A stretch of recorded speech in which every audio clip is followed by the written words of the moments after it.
Hey y'all, this is AL Thick Madame, and this is the recap review for Put a Ring on It. So, the episode started where it left off last time with Shay and Alfonso's date going back and forth. Mainly, the date just kept saying, I'm a grown woman, and picked up a plate and was about to hit her upside the head with the plate. And ironically, Shay's date was the one who kept separating them. Like he was initiating everything. And like I told y'all last time, I noticed how Alfonso was just sitting back watching all of the madness go back and forth. And my thing is, if you see she's not cooperating with the process, like if she's not going along with the process and you see that a lot of hoopla is going on, you just sitting there doing nothing at all isn't helping anything. Just because you heard Dr. Nicole say, oh, well, just ignore what's going on over there, that does not mean that you're supposed to just let your date just do what she doing and Shay do what she doing. Like, at some point, you got to be able to be a man and jump in and be like, all right, like, this ain't what it need to be. This is not what it need to be. Let's, go outside and talk. Let me calm you down. Let me figure out why you upset to try to see if you can even recover and just still have the date and still complete the assignment, even though there might have been a hiccup. Y'all literally could have had a moment where all of it, it went left at first and then it turned around. Like, y'all could have been the redeeming story out of all the three couples. But no, like, anyway, he ended up having to take her out and left in the car and all of this. And then it's crazy because both of their dates ended up basically finishing the dates with themselves, and the food was there, and they just had food and drinks because they didn't have dates anymore. And it's like, what in the world going on? That's crazy. They complimented one another and all of that, and I was just like, child, this is a mess. So we end up seeing Shorty and Kenneth. Now Shorty's about to go on her date, and you know that everybody is going to eventually end up at the same place with everybody and seeing how these dates unfold in the same room. So her date came to pick her up from the house. So upon entry, Kenneth was like, yeah, let me go ahead and frisk you, because apparently he used to be a bouncer back in the day or whatever. And he was like, you can never be too careful. They might have knives, daggers, or whatever on you. You'll be surprised what these people have on them. It is what it is. But I got to make sure that my lady is going to be safe. So I'm like, child, you done went all. So they went to some kind of like tapas bar, and they were sitting and they were talking, found out, that y'all, I was like, oh gosh, no. So he has lived in Phoenix City, Alabama. She has lived in Columbus, Georgia. Columbus is right there at the Alabama Georgia line. I dated somebody who was from Lynette, Alabama, and he was trash, but that's beside the point. I'm just saying, I dated somebody that was there, so when I have traveled there, I did not know that it was like, y'all, when I tell y'all, the dude lived right here in Alabama. It's right here. But he would be like, oh, let me, do the most and let me just get a Georgia number. And it's like, you didn't have to have a Georgia number. Like, whatever. You're from Lynette. But anyway, living in Lynette, and I would get off on the exit. Time zone would literally change. Just getting off the exit. Getting off the exit and getting onto the exit, there was a sign right there. And I mean, I had got to the point I would look at I was like, ain't no way. And I would look at my phone and the time would go back when I would get back on the exit and go home. I was like, this is crazy.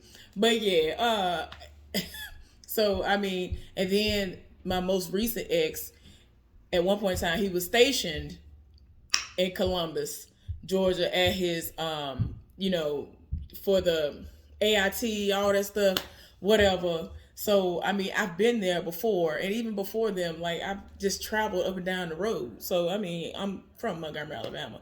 That's all everybody do from Alabama. Everybody go to Atlanta and all that all the time. I hate Atlanta traffic. I will forever hate Atlanta traffic. That's why when I see this show, I just be like, child, no.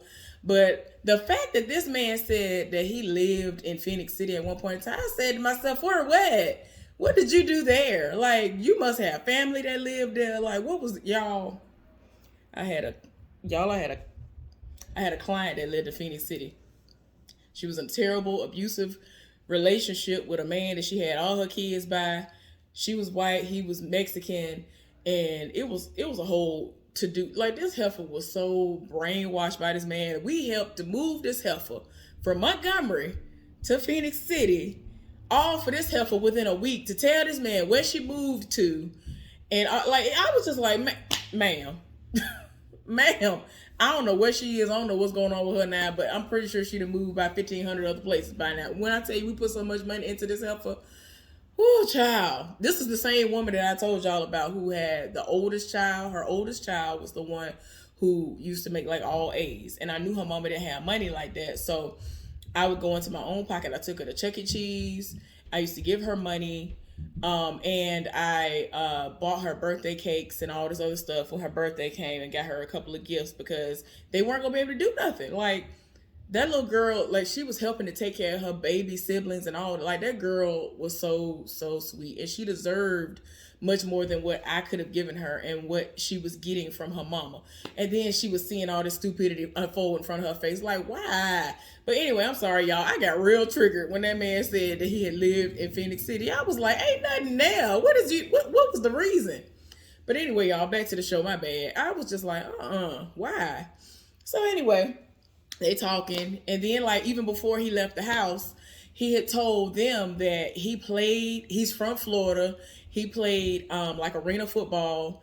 Y'all, the dude that I told y'all about that I dated that was a football player for Alabama State University, he was trying to become an arena football player. That didn't work out. I don't know what that was about, but yeah, he ended up missing my graduation because he went down to Atlanta for whatever it is you got to do, because you got to showcase your work, you got to showcase yourself, whatever, child. Anyway, y'all, I'm sorry. I was just like, Lord, it's just so many things that happened when I saw that part. I'm like, why? So many different connections that just happened. But anyway, so eventually everybody was there, and the girl who Kenneth ended up going on a date with, she's from Oakland, California. And so, like, even upon meeting, she was like, well, I'm from Oakland, where you from? He said, I'm from Baton Rouge, Louisiana, whatever. So she was like, okay, well, let's see how that's gonna go. And I'm looking like, okay, like, this heifer was like, I'm fresh out of a relationship. He talking about I'm still in one.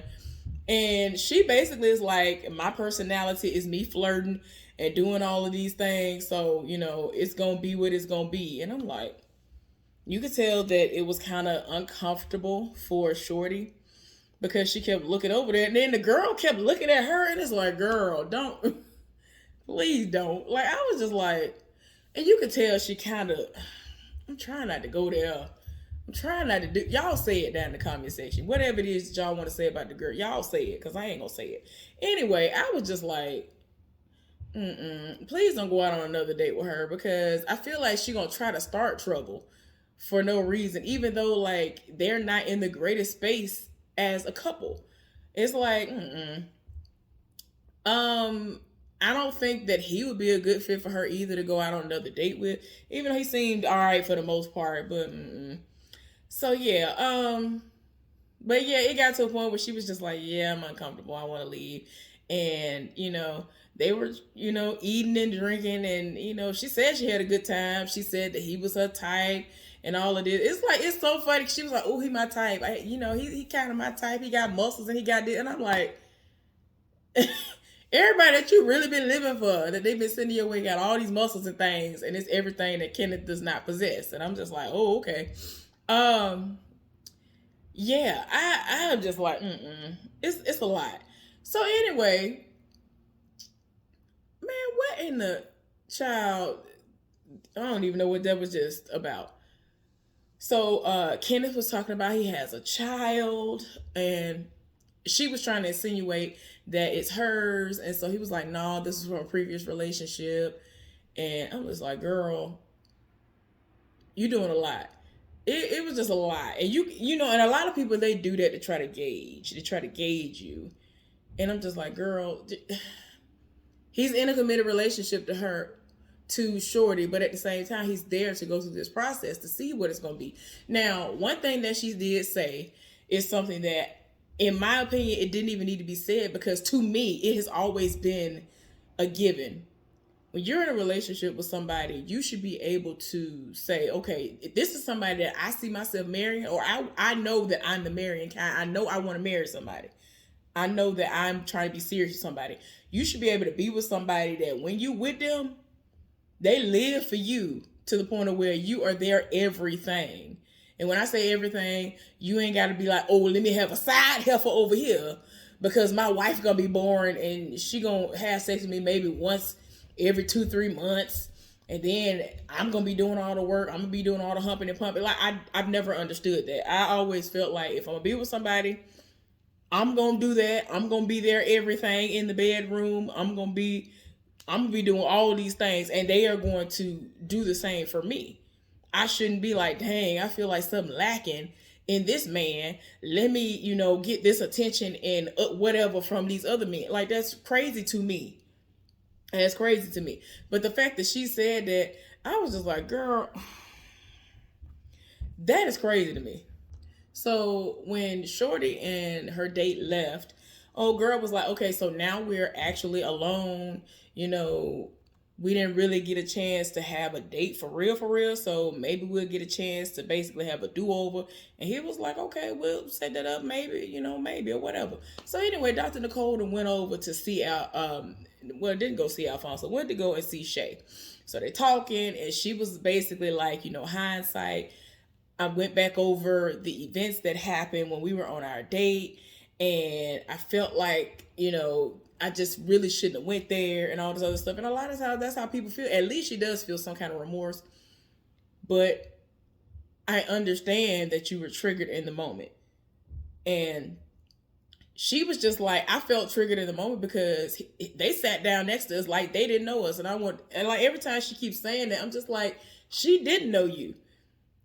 And we all knew what you was there for. You knew what you was there for too. So it's not like anybody had to say, hey, you see we here on the date. You see them sitting down. Like, you already greeted each other before. Like, I don't understand. Like, why do you expect these grandiose gestures and all of this when we all know what we're here for? We all know that we are going to see each other at the same venue. Why did you expect the red carpet to be rolled out or whatever it was you thought that should have happened? Because I'm just like, didn't nobody need to say, hey, bye, nothing to you. You would have thought that the heifer rolled up on you and bumped you and was like, man, forget you, or something like that. Like,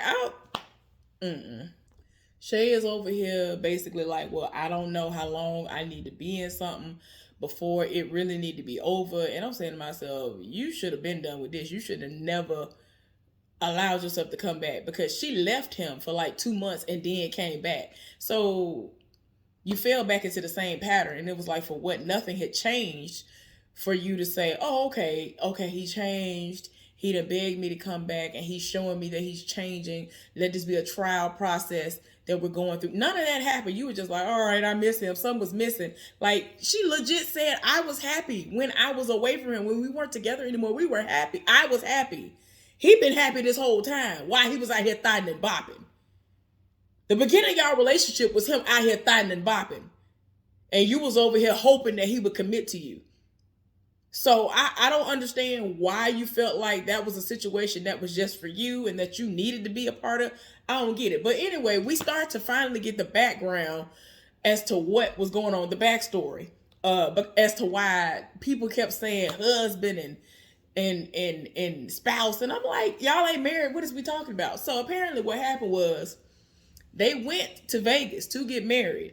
But the paperwork they had did not have a Vegas officiant's signature on it. So they went through with the ceremony. They went through with an actual engagement situation and all of that.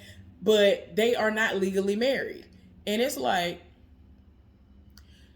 I'm not understanding why y'all have moments where y'all sit up there and be like, oh, we married though. That's my husband. You notice it's always her to my, that's my husband. Or somebody else is saying that's her husband or whatever. That's your spouse and not him, because he know what it is. And I'm just like, I don't understand if she was so blinded by the fact that she wanted to say, I's married now, that she did not understand the assignment, and knowing that wherever you went, that's who need to be officiated. That's who need to have the signature on the paperwork. I don't know what was going on with that. But it's like, how y'all get there? Y'all knew that it wasn't going to be valid, and y'all still went through it. That don't make no sense. That was for play. Like, that didn't make no sense at all. If you're going to do it, you're supposed to do it right. That made absolutely no sense. And I'm not understanding why she is so desperately trying to hold on to a situation that was doomed from the beginning, as far as what I'm seeing. Yeah, it's a mess. She over there getting emotional. I'm just like, girl, you are crying over somebody who is literally for the streets. Like, I don't understand. What is it? Why do you live for him? I don't even understand why she even allowed herself to develop feelings for him when he was out here in these streets from the rip. I don't understand. Anyway, something I forgot earlier when I was talking about Kenneth and all that when he was going on his date. At one point in time, he was talking about how he wanted to go over there and just kick the table over. That had me crying. I was dying laughing at that. So anyway, moving right along. The men have linked up and they're playing pool, drinking drinks, and eating wings. I've been trying not to say this for the longest, but it just is what it is.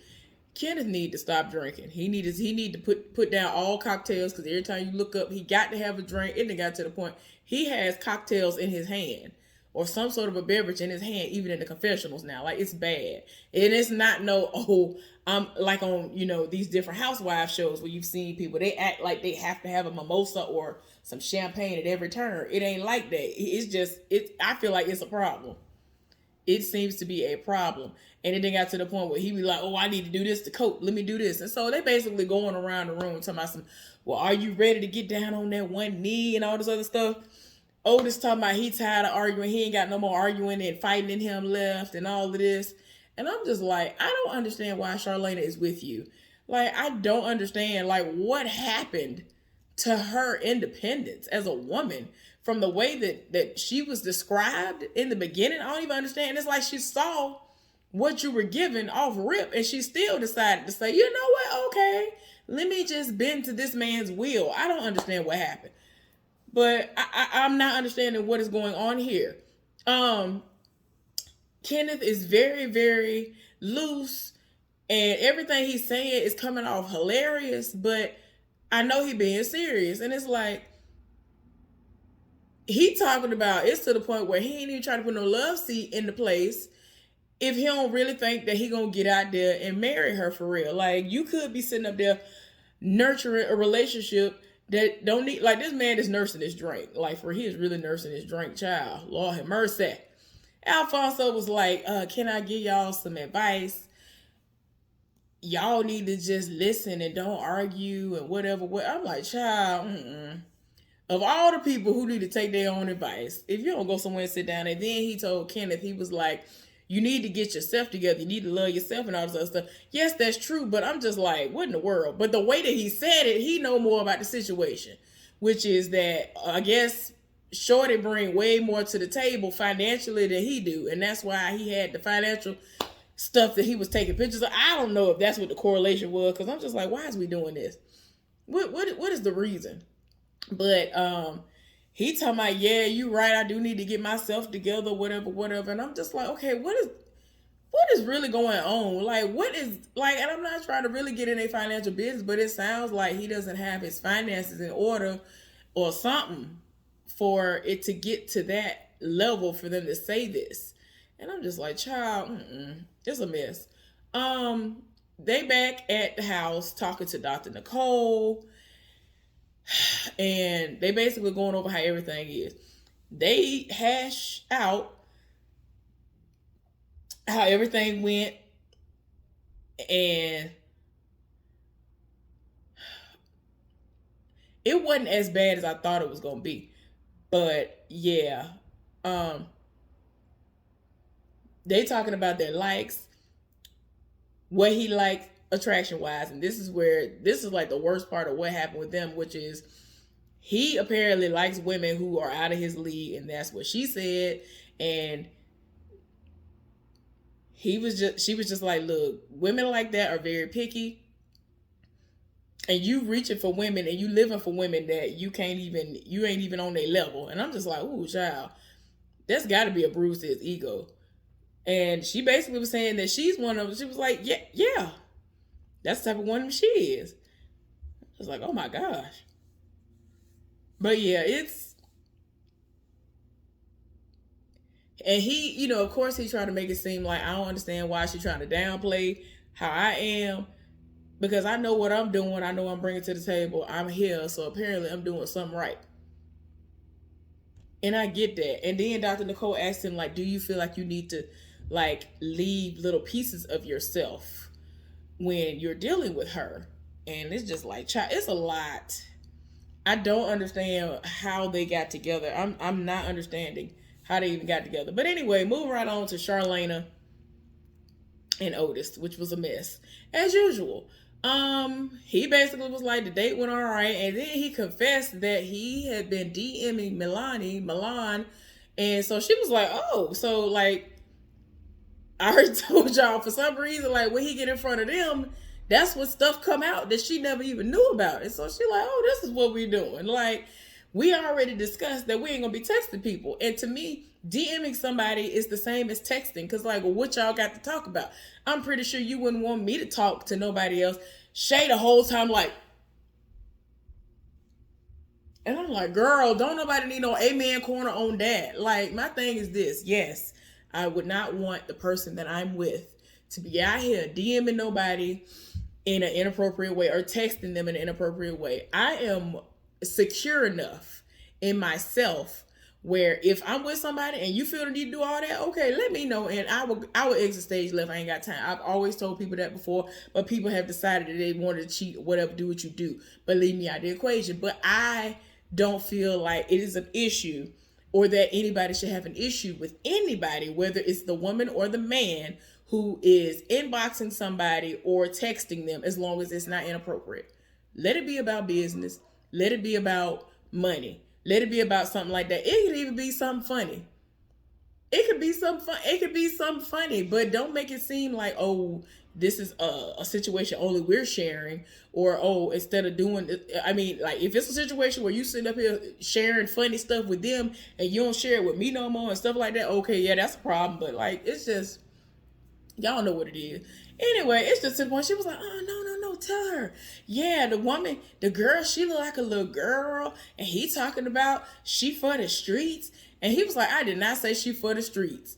And so she was like, I don't understand why he inboxing her. He talking about she for the streets and she look like a little girl and all this other stuff. I don't understand what is going on. Girl, just run. Like, when I tell you, it was a mess. We supposed to be moving on to Shay and Alfonso. Meanwhile, she was like, don't make me have to F you up in here. Do I need to F you up in here? You keep embarrassing me. Like, she was going off, and Dr. Nicole had to go back to them and was like, do y'all have something that we need to discuss with the group? Because, like, what is going on? She was like, actually, I need to go. And she was like, keys, please. I need to go. I need to leave. Because obviously this was over with. Like, she was like, this needs to be over with. And Dr. Nicole was trying to tell her, like, don't jump to conclusions. We're doing a part of the process. I understand you might be upset. And she was just like, no, I mean, it's time to go. I need to leave.